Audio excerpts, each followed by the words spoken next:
Et ces révélations RTL, de plus en plus de Français se convertissent à l'islam. C'est aussi cela, l'effet Charlie. Le nombre de certificats a doublé à Paris, forte hausse également à Aubervilliers, à Lyon. Notre enquête dès le début de ce journal.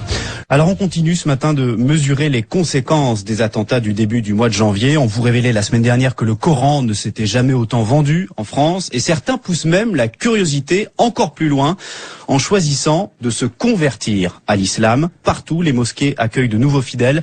C'est l'enquête de ce journal avec vous, Maude de Carpentier, bonjour. Bonjour. Selon vos informations, le nombre de conversions a doublé à la mosquée de Paris. Absolument. 40 certificats de conversion y ont été délivrés en janvier 2015 contre 22 en janvier 2014. Hausse également confirmée à la Grande Mosquée de Lyon, plus 20%, ainsi qu'à Strasbourg, plus 30%. Alors parmi ces nouveaux musulmans, il y a par exemple Héloïse, 18 ans, dans une petite salle de la Grande Mosquée de Paris. Elle est venue un mois, jour pour jour, après la tuerie de Charlie Hebdo, faire sa profession de foi, la Shahada.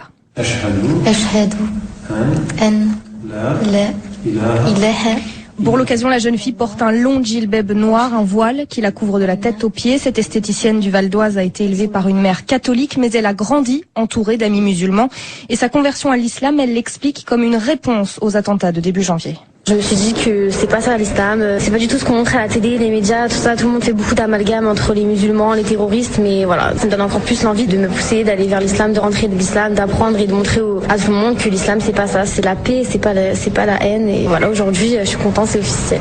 Et le phénomène surprend même les imams que vous avez rencontrés, Maude. Et oui, tous m'ont avoué leur étonnement. L'imam Khaled voit défiler une dizaine de convertis dans son bureau de la mosquée de Paris. Quand je pose la question généralement aux convertis, toujours je dis, qu'est-ce qui vous ramène vers l'islam? Vu les événements qu'il y a, normalement ça fait fouiller. Il y a un qui m'a vraiment touché, c'est un universitaire, il me dit, j'ai été voir le Coran, j'ai lu le Coran, c'est ce qui m'a ramené vers l'islam. Ce prophète-là ne peut être un terroriste, ne peut être ce qu'ils disent, donc je suis venu me convertir. Et toutes les couches de la population sont concernées par le phénomène. Des jeunes comme Héloïse, mais aussi des médecins, une directrice d'école, un écrivain et même un policier ont poussé la porte de l'imam depuis le 7 janvier. Des profils donc très différents. Merci pour votre enquête RTL, Maude de Carpentier.